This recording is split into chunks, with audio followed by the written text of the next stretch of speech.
আসসালামু আলাইকুম। আমি কাতল মাছ রান্না করব সিম আলু আর ফুলকপি দিয়ে। আমি এখন মাছটা ম্যারিনেট করব। এখানে আমি টমাটোটা কেটে নিয়েছি, পেঁয়াজ কেটে নিয়েছি আর সিম আলু এটি সেদ্ধ করে নিয়েছি। এখন আমি মাছটা ম্যারিনেট করব।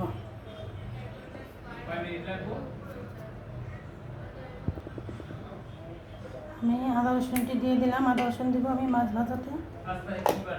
আদা রসুন দিব,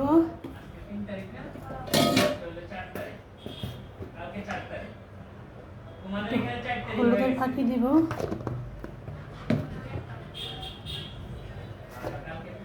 আর মরিচের ফাঁকি দিব। দিয়ে আমি মাছটি ভালো করে মেখে রাখবো।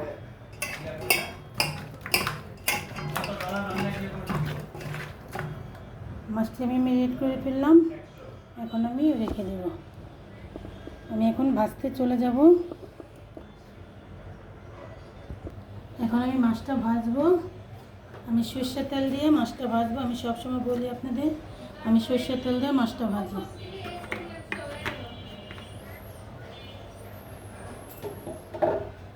এটা গরম হোক, তারপর মাছ দেব। আমি এখন মাছটা ভাজবো। বিসমিল্লাহ।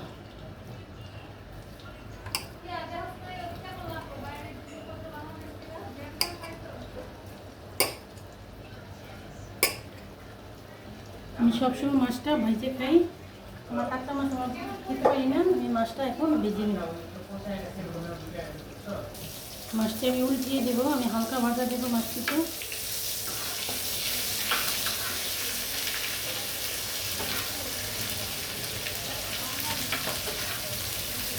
বড় কাতল মাছ আমি পিস করে কেটেছি, ছোটো করে নিয়েছি। বড় কাতল মাছ ছোটো করে নিলে না টুকরার ভিতরে মশলা ঢুকে খেতেও ভালো লাগে।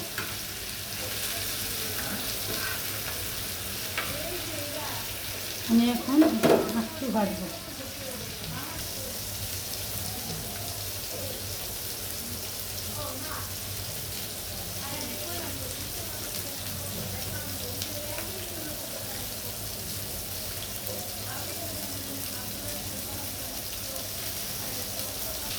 আমার মাছটি ভাজা হয়ে গেছে। আমি এখন তরকারি চড়াবো।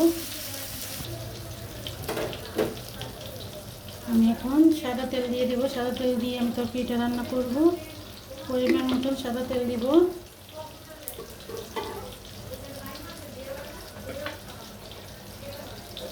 আমি পেঁয়াজটি দিয়ে দেব।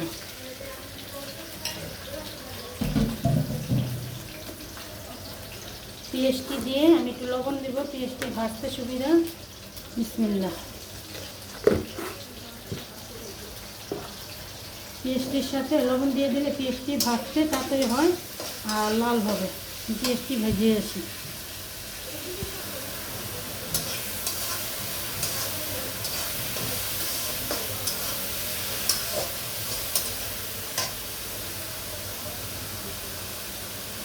পেঁয়াজটি আমার লাল হয়ে গেছে। আমি এখন একটু আদা রসুন দেবো। আমি মাছে আদা রসুন খাই। আদা রসুনটা দিলে হয় কি মাছটার যে একটা ফেভারিট এটা চলে যায়, ঘ্রাণটা, আর খেতে ভালো লাগে। আমি সবসময় আদা রসুন মাছে দেবো। আমি আদা চামচ আদা রসুন দিয়ে দেবো।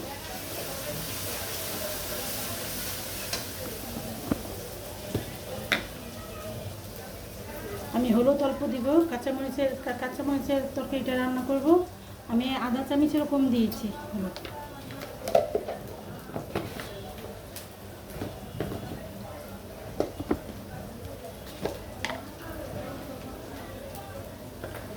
আমি মরিচও আধা চামচের কম দিয়েছি। আর মাছ ভাজার পানিটা দিয়ে দেব। মাছ মেখে রেখেছিলাম না, এই পানিটা দিয়ে দেব।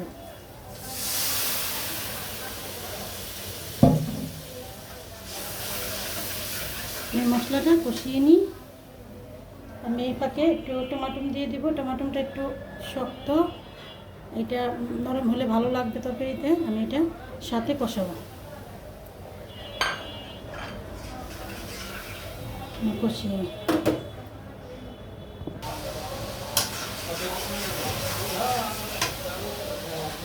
এখন আমি তরকারিটি দিয়ে দেব। ফুলকপি আলু দিয়ে আমি ভালো করে কষাবো। আমি তরকারিটা ভালো করে কষাবো। কষানোর ভিতরে অর্ধেক হয়ে যায়। আমি সবসময় বলি আমি তরকারি বহুত কষাই। দেখি আমার তরকারিটার কী অবস্থা। আমার কষানো হয়নি, আমি আরও কষাবো।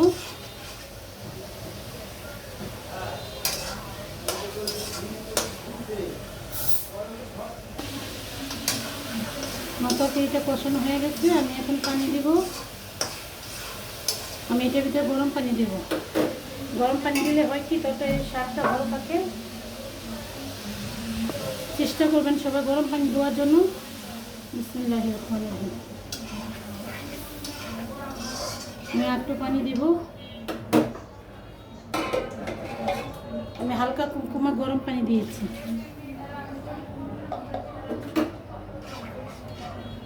তরকারিটা বলক আসুক, তারপর মাছ দেব। দেখি আমার তরকারির কী অবস্থা। আমি এখন মাছটা দিয়ে দেব।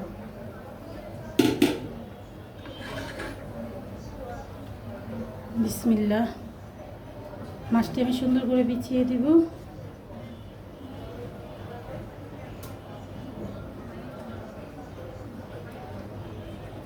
মাছ ভাজার তেল দিয়ে দেব।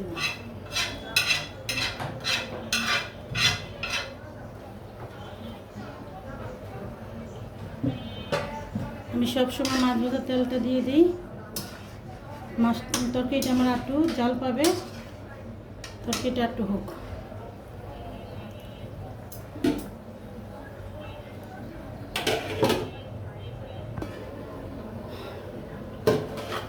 এই পাকে আমি ধন্যবাদটা দিয়ে দিব। কেউ খাইতে দিবেন। আর ধন্যবাদটা এখন তৈরি হয়ে গেছে, একটু গ্যারাম কম আসে, তারপর আমি দিব। আমি খাবো।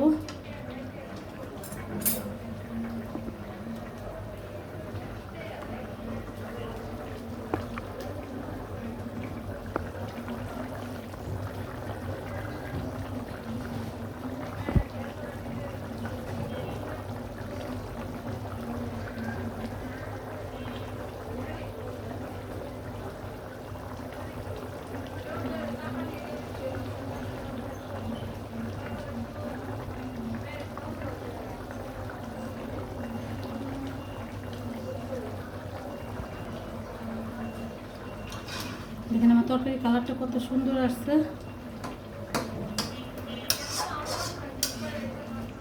যদি ভালো লাগে একটা লাইক, কমেন্ট, সাবস্ক্রাইব করবেন। আল্লাহ হাফেজ। আসসালামু আলাইকুম। আল্লাহ হাফেজ।